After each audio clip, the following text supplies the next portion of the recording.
कि उस महाप्रभु की असीम दया दृष्टि से हम सभी लोगों को इस संघ का परम पावन अवसर मिला है। वास्तव में जिसे अवसर मिले और अवसर का लाभ उठा ले वही भाग्यशाली कहलाता है।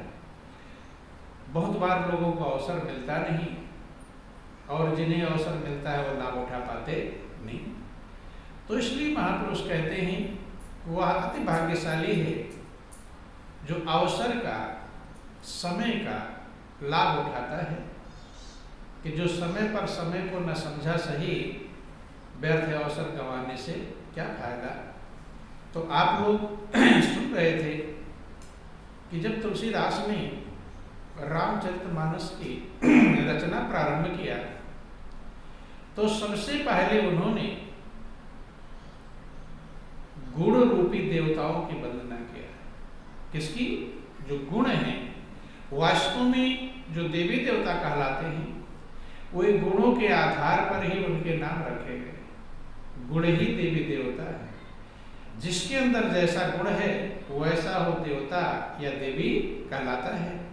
तो सबसे पहले उन्होंने बुद्धि की देवी सरस्वती की वंदना किया, और उसके बाद जिसके अंदर विनय है, विनायक गणेश जी की, और फिर श्रद्धा और विश्वास के स्वरूप पार्वती और शंकर की वंदना किया, और उसके बाद जो नित्य रहने वाले जो ज्ञान स्वरूप हैं गुरु की वंदना किया।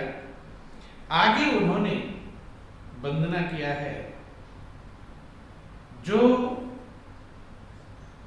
प्रभु में रहने वाले, प्रभु में लीन रहने वाले। वर्णन किया उन्होंने कि सीताराम गुण ग्राम पुण्यरण बिहारिणो वंदे विशुद्ध विज्ञानो कवीश्वर कपीश्वरो। कहते हैं सीताराम अर्थात प्रभु, प्रभु के जो गुण है, गुण रूपी अरण्य में, जंगल में विचरने वाले, अर्थात जो विचरण कहा करते हैं गुणों में, प्रभु के गुणों में जो विचरण करते, सीताराम गुण ग्राम पुण्य अरण्य विहार, गुण रूपी जंगल में जो विचरण करते, अर्थात जिनके मन में निरंतर प्रभु का गुण ही वास करता है, प्रभु के गुण में जो रहते हैं, तो प्रभु के गुण में रहने का मतलब है जिनके अंदर हमेशा प्रभु का गुण ही विराजमान रहता है। प्रभु की महिमा, प्रभु की उपासना, प्रभु का गुण, प्रभु का याद, इसमें जो विचरण करते हैं, तो कहते हैं दो का नाम लिया उन्होंने। कौन? वंदे विशुद्ध विज्ञान, जो विशुद्ध हैं, सर्वथा शुद्ध हैं, जिनके अंदर अशुद्धि नहीं है, विज्ञानों विज्ञान स्वरूप हैं, जो परमात्मा को प्रैक्टिकल रूप में, व्यवहारिक रूप में अनुभव करते हैं, जानते हैं। कवीश्वर कपीश्वरो, ऐसे पुण्य अरण्य बिहारिणो, सीताराम गुणग्राम पुण्य अरण्य बिहारिणो, कहते हैं कि प्रभु के गुण के जंगल में विचरण करने वाले बंदे विशुद्ध विज्ञानो कवीश्वर कपीश्वर। कवीश्वर माने कवियों के ईश्वर, कवियों में श्रेष्ठ है, महान। कौन थे? महर्षि वाल्मीकि। किनका नाम आया? जो कवीश्वर है, कवियों के ईश्वर है, कवियों में श्रेष्ठ हैं, महान है। ध्यान देना कि जिनका वर्णन आता है कि जो लूट मार करने वाले थे, छीना झपटी करने वाले थे, और आज उनकी वंदना हो रही किसमें? रामचरितमानस में। कवीश्वर कहला रहे, कवियों में श्रेष्ठ कहलाते हैं, महान कहलाते हैं, प्रभु के गुणों में रमण करने वाले बन गए, प्रभु के गुण समूह रूपी वन में विचरण करने वाले। कब? जब उन्होंने अपने आप को संभाला। और कब बने? जिसकी आप महिमा जानते हैं कि मर्जन फल पेखिए तत्काला, और का कहो पिक बको मरा। संत का जब संग मिला उन रत्नाकर को, जो लुटेरे थे, तो वो कवीश्वर कहलाते हैं। क्या बन गए?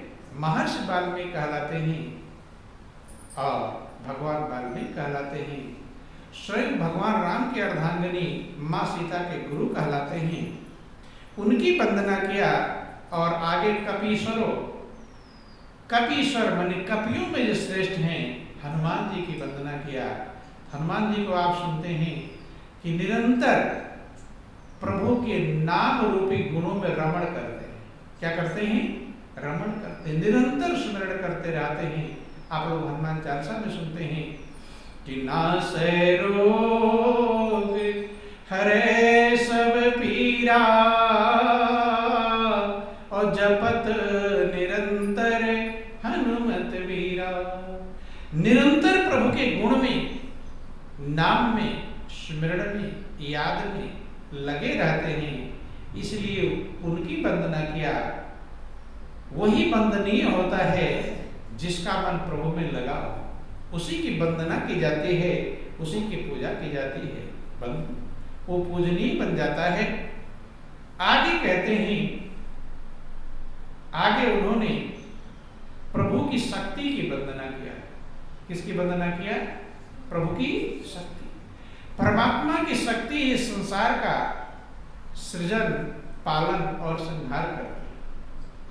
बंधु, यद्यपि लोग ये जानते हैं कि ब्रह्मा सृष्टि का निर्माण करते हैं, विष्णु सृष्टि का पालन करते हैं, भगवान शंकर सृष्टि का संहार करते हैं, लेकिन हर जगह पर परमात्मा की शक्ति ही ये सारे कार्य करती है।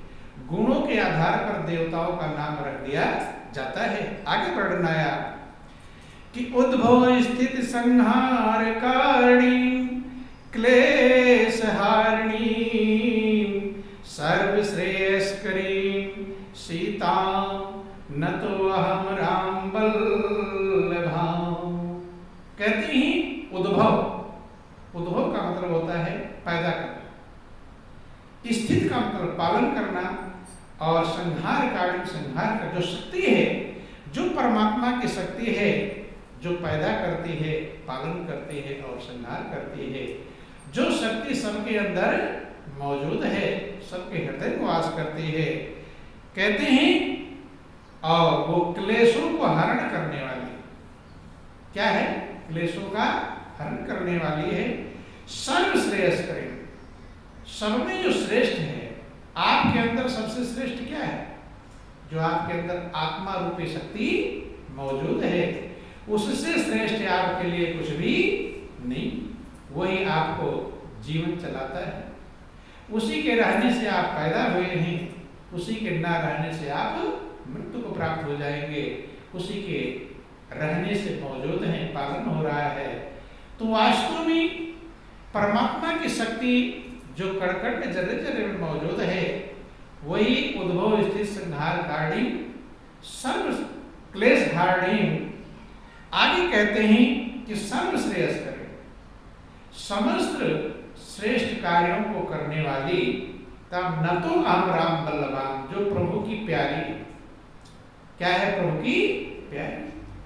प्रभु की शक्ति प्रभु को अत्यंत ही प्यारी, और इसीलिए सबके अंदर परमात्मा की शक्ति निरंतर संचालित रहती।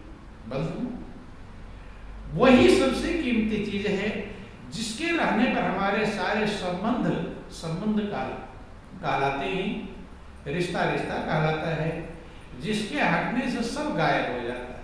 क्या होता है? सब गायब हो जाता है। उसी को शक्ति कहा गया। क्या कहा गया? उसी को शक्ति कहकर पुकारा गया। बोलिए प्रेम से गुरुदेव महाराज की, बोलो वृंदावन बिहारी लाल की। आगे उस परमात्मा शक्ति की वंदना करते हैं जिसकी माया के बस में सारा संसार है। क्या है? सारा संसार। कियन मायावस्वर्ति विश्वम अखिलम ब्रह्मादि देवासुरा, यत सत्तात् विषायो भाति सकलम रजो यथा है भ्रमा, यत पादपलोम्य कोय भवाम भोसे तीर्षावताम, वंदे अहं तम शेष कारणम अपरम रात्माख्यमीशम हरि। अब तमाम सारे गुणों की वंदना करते हुए अब हरि की वंदना करते हैं। हरि भी इसीलिए कहते हैं कि जो हमारे तीनों तापों का हरण करता है, उसे क्या कहते हैं? हरि। हरण लेता है, हरण करने से नाम हरि पड़ता है। तो बंधुओं, यन माया वस्वर्ति विश्वम अखिलम ब्रह्माद देवासु, जिसकी माया के द्वारा, जिसकी माया से मोहित हैं संपूर्ण विश्व, ब्रह्मा आदि देव असुर, चाहे देवता हो चाहे सब, संपूर्ण विश्व जिसकी माया से मोहित है। क्या है? मोहित। और कैसे मोहित है? यत सत्तात् विषायो भाति सकलम रजो यथा ब्रह्मा। कैसे मोहित है? जैसे रस्सी में सर्प नजर आता है। क्या आता है? सर्प। टेढ़ी मेढ़ी रस्सी पड़ी हो, अंधेरा हो, तो आपको क्या लगेगा? सर्प लगेगा। और जब लगेगा तो सारा काम सांप का ही करेगा, नहीं करेगा? उतना ही डरेंगे, चौंकेंगे, चिल्लाएंगे। तो इसी को भ्रम कहते हैं। क्या कहते हैं? भ्रम।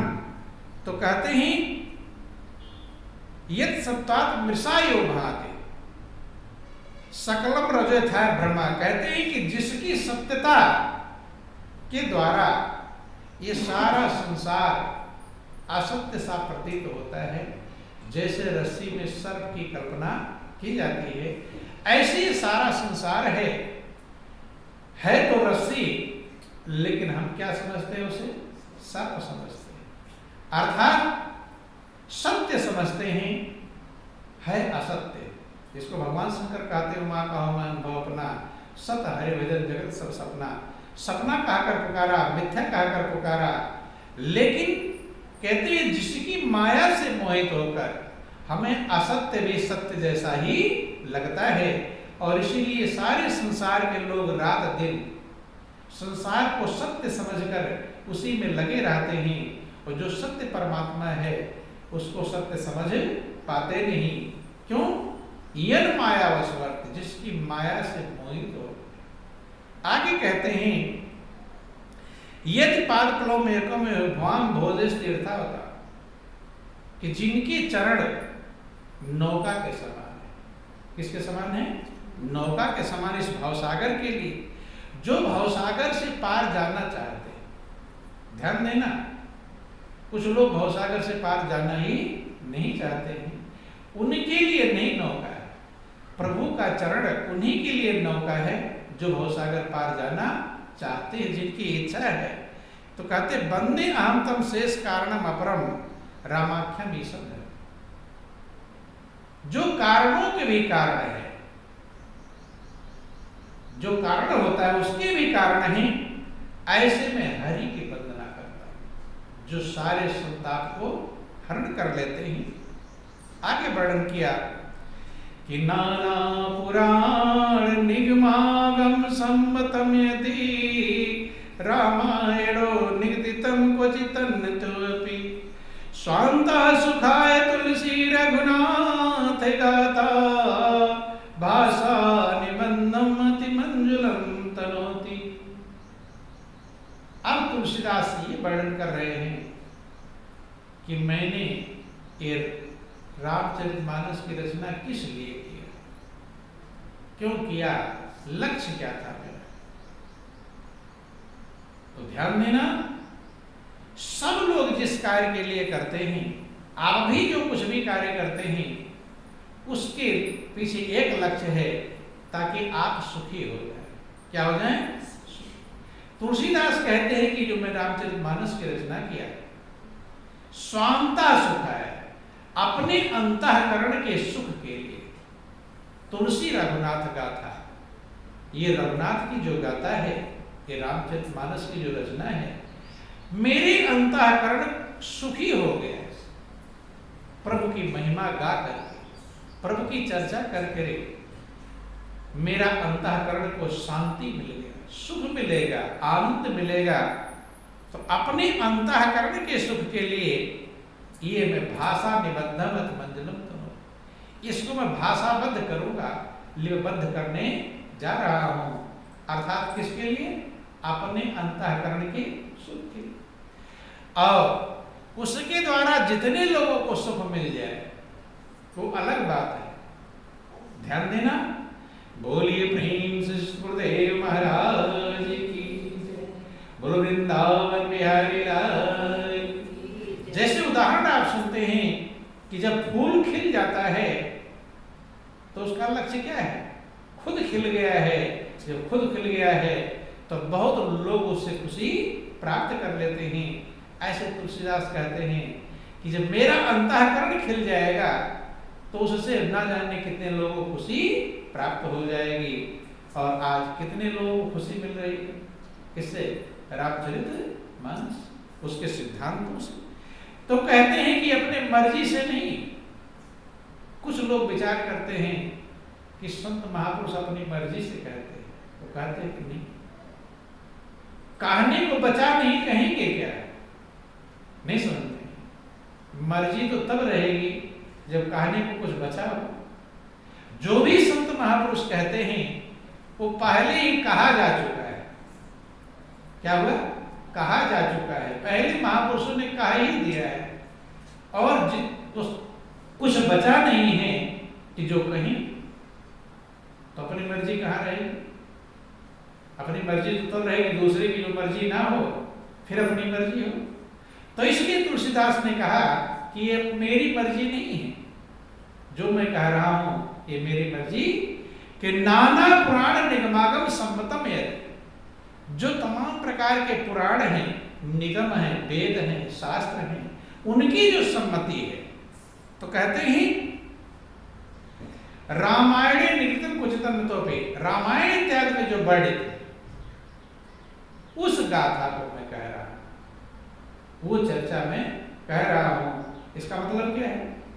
इसका मतलब है मैं कोई नई चर्चा नहीं कह रहा हूं, अर्थात मैं तो लोगों जो शास्त्र में, वेद में, पुराण में, उनकी जो सम्मति है, जो वर्णित है, वही मैं कह रहा हूं। अर्थात मेरे अंदर कोई अहंकार नहीं।